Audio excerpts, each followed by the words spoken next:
आपके जीवन को अच्छा बनाने के लिए, जीवन को आगे बढ़ाने के लिए और जीवन में कुछ तरक्की दिलाने के लिए आपके मेंटर का होना बहुत जरूरी है। आपके जीवन में आपका एक गुरु या आपको सही तरीके से गाइड करने वाला इंसान वही आपके जीवन का सारथी होता है जो आपके जीवन को चलाता है। एक कुशल सलाहकार आपके साथ होना बहुत बहुत जरूरी है।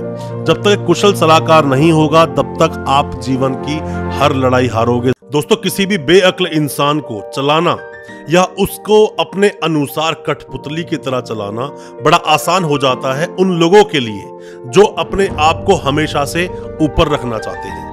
और जरूरी होता है यहीं पर किसी भी एक कुशल नेतृत्व की, साथ में ही आपके बहुत अच्छे सारथी की या अच्छे एडवाइजर की जो आपको सही तरह से एडवाइस करें। बहुत सारे दोस्तों के बहुत सारे दोस्त अच्छे एडवाइजर होते हैं, वो अच्छी एडवाइस करते हैं, पर क्योंकि वो दोस्त हैं इसीलिए सामने वाला उसकी एडवाइस लेता नहीं है। बहुत सारे केस आज की डेट में कोर्ट भरे पड़े हैं डोमेस्टिक वायलेंस के केसेस को लेकर। इन केसेस में होता क्या है? इन केसेस में होता यह है कि सिर्फ और सिर्फ 1 2 3 साल अपने बर्बाद करते हैं लड़का और लड़की, बाद में कॉम्प्रोमाइज होता है, एलिमनी मिलती है, मेंटेनेंस मिलता है और बस जिंदगी ऐसे ही बर्बाद खराब हो जाती है। या फिर आप ये मान लीजिए कि बुरे एक नेतृत्व, जैसे एग्जाम्पल है यदि अमीन अफ्रीका का और साथ में सद्दाम हुसैन, ऐसे एग्जाम्पल्स हैं जीवन में जहां एक खराब नेतृत्व के होने की वजह से या अच्छा एडवाइजर ना होने की वजह से सब कुछ ही ताक पर रख दिया गया। ऐसी बहुत सारी बातों पर आज हम डिस्कस करेंगे अपनी इस वीडियो में। नमस्कार दोस्तों, फिर एक बार स्वागत करता हूं आप सभी का अपने इस यूट्यूब चैनल पर जिसका नाम है कर्तव्य पथ और मेरा नाम है वीरेंद्र वर्मा। दोस्तों, आपके जीवन को अच्छा बनाने के लिए, जीवन को आगे बढ़ाने के लिए और जीवन में कुछ तरक्की दिलाने के लिए आपके मेंटर का होना बहुत जरूरी है। आपके जीवन में आपका एक गुरु या आपको सही तरीके से गाइड करने वाला इंसान वही आपके जीवन का सारथी होता है जो आपके जीवन को चलाता है। ऐसे बहुत सारे लोग मूर्ख भी होते हैं, बेवकूफ भी होते हैं जो गलत नेतृत्व में अपना जीवन व्यतीत करते हैं। उनको हमेशा ही गलत एडवाइस मिलती है। वो गलत एडवाइस आपके पेरेंट्स भी कभी कभी दे सकते हैं। आप मान लीजिए ये कड़वा सत्य हो सकता है। और कभी कभी ऐसे कई सारे घरों में जो विघ्न डाल देते हैं वही घर वाले, और लड़की का घर टूट जाता है, ये भी एक बहुत बड़ा रीजन है। बड़े बड़े साम्राज्य बर्बाद हो गए सिर्फ एक गलत एडवाइस को लेकर चलते हुए। अपने देश में, अपने हिंदुस्तान में नेशनल सिक्योरिटी के लिए जो अजीत डोभाल को जो बनाया हुआ है उनका हेड, वो क्यों बनाया है? क्योंकि उन्हें एक्सपीरियंस है। वो अलग अलग कंट्रीज में जाकर ऑपरेशंस पे उन्होंने काम किया है। वो जानते हैं किस तरह से नेशनल सिक्योरिटी को चलाया जा सकता है, नेशनल सिक्योरिटी का मतलब क्या होता है वो जानते हैं। हमारे देश का शिक्षा मंत्री ऐसा बन जाए जिसको खुद शिक्षा के बारे में कुछ नहीं पता, तो सोचिए उस देश का हाल क्या होगा। ये कुछ ऐसा ही होगा कि उस इंसान के हाथ में बंदूक दे देना जिसने जीवन में कभी बंदूक देखी तक नहीं, तो वो कहां कहां गोलियां मारेगा। दोस्तों, ये बड़ा ही भयानक एक मंजर हो सकता है। ऐसे ही किसी को ऑर्डर दे देना कि इतने लोगों को मार दो, इतने लोगों को बर्बाद कर दो। जैसा कि मैंने आपको पहले बताया था कि एक बार औरंगजेब ने एक ऑर्डर कर दिया था कि वहां जोधपुर में जितनी भी आसपास मंदिर है सबको तोड़ दिया जाए। और वहां जसवंत सिंह ने काबुल में बैठकर भी ये बात बोल दी कि ठीक है आप ऐसा बिल्कुल कीजिए, पर मैं एक मस्जिद का नामो निशान तक नहीं छोड़ूंगा यहाँ पर जहां बैठा हूं काबुल में, ईरान या अफगानिस्तान तक लेकर। दोस्तों, ये सब डिपेंड करता है कौशल नेतृत्व पर। आप कितनी ज्यादा बुद्धिमान हो, कितने अच्छा नेतृत्व आपके पीछे है और आप कितनी समझदारी से चीजों पर काम करते हो। एक कुशल सलाहकार आपके साथ होना बहुत बहुत जरूरी है। जब तक कुशल सलाहकार नहीं होगा तब तक आप जीवन की हर लड़ाई हारोगे। जरूरी नहीं कि भगवान श्री कृष्ण ही आपके जीवन के सारथी हों।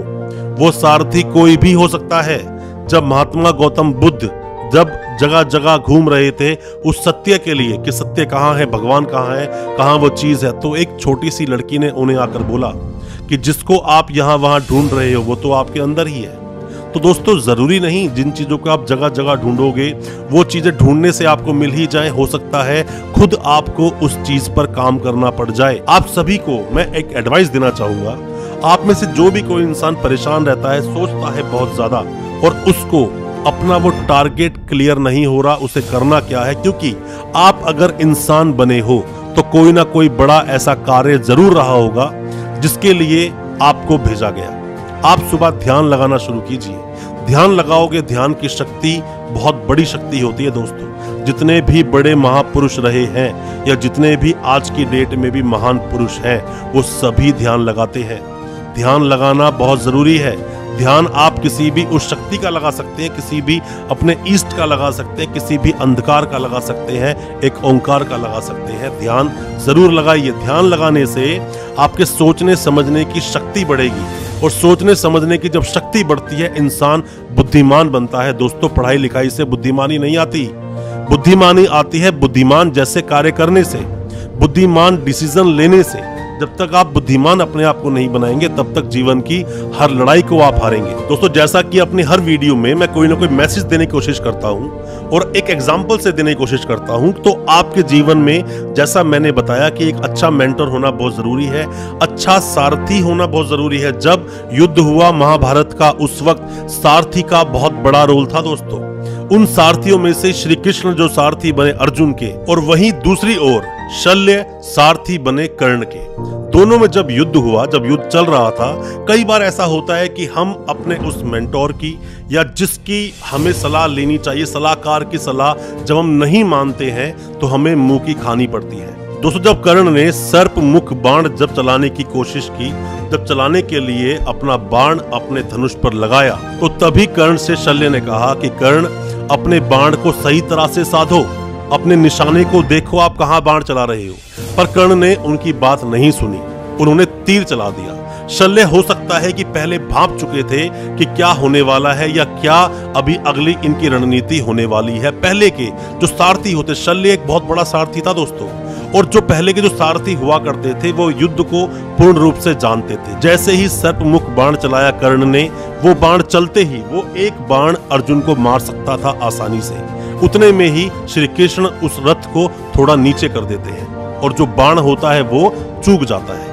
कई बार आपने जब अपने मेंटोर की बात नहीं सुनी, आपने मुंह की खाई होगी। जिस तरह से एक और मैं आपको एग्जांपल देता हूं दोस्तों, जब आपने देखा होगा महाभारत में कि जब 12 वर्ष का वनवास काटने के बाद 1 वर्ष का अज्ञातवास काटना था इन महाभारत में, इन सभी पांडवों को, 5 पांडव को। तो इसमें होता क्या है कि एक बार जब उस राज्य पर जब अटैक कर देते हैं, पता चलता है, तो गुरु द्रोण उनको बोलते हैं, सभी कौरवों को, दुर्योधन को बताते हैं कि जितने भी पांडव हैं, सभी पांडव एक ही जगह पर अपना अज्ञातवास काट रहे हैं।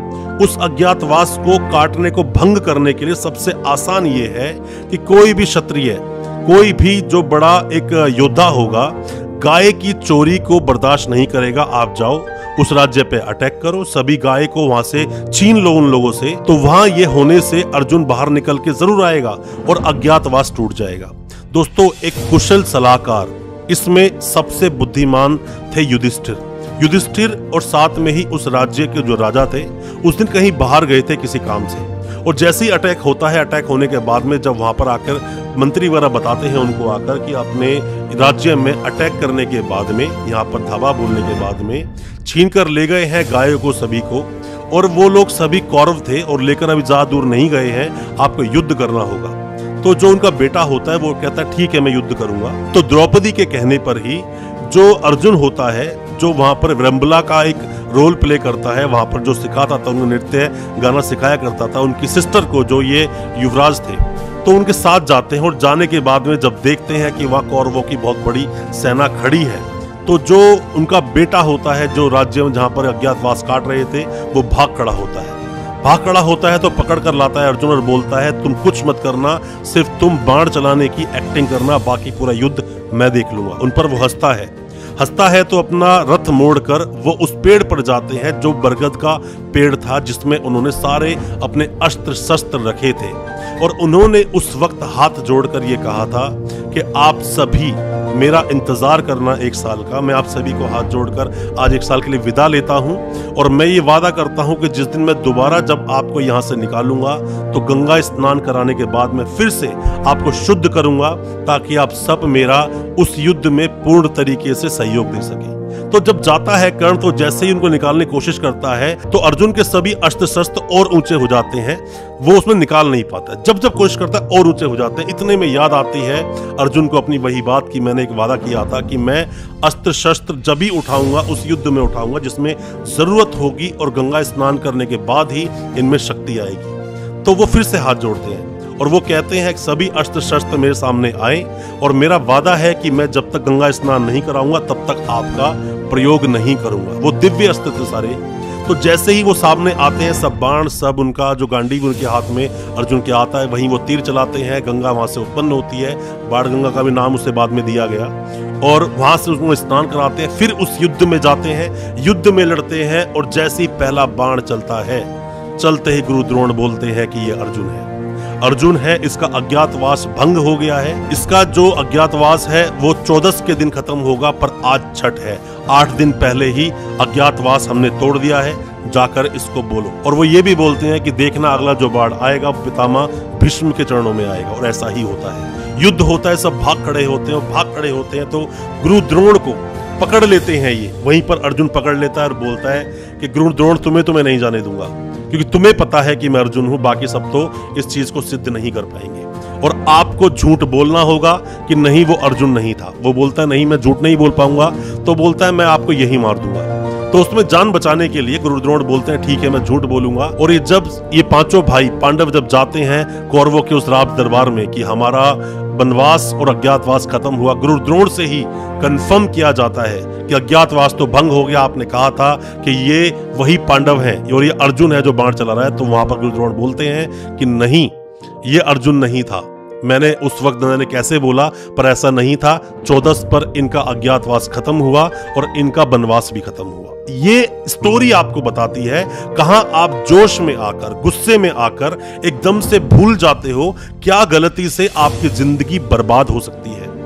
एक छोटी सी गलती, अगर वहां पर युधिष्ठिर होते ना तो इस युद्ध में किसी भी सूरत में जाने ही नहीं देते अर्जुन को। और इसी एक छोटी सी गलती की वजह से फिर से पांडवों को जाना पड़ता 12 बरस के वनवास पर, क्योंकि इसी शर्त में लिखा था अज्ञातवास अगर भंग हुआ तो दोबारा से 12 बरस का वनवास काटना होगा। दोस्तों स्टोरियां ऐसी नहीं बनी है, आपको कोई मैसेज देने के लिए बनी है। मैसेज देने के लिए बनी है तो आप गलती ना करें, और हमेशा जो आपका गुरु है या जिसकी आप बात मानते हैं उसके हर तरह के जो भी उसने आपको बताया, अपने जीवन के जो एक्सपीरियंस से आपको कोई भी चीज बताई कि क्या करना है और क्या बिल्कुल नहीं करना है, वो आपको बिल्कुल नहीं करना चाहिए।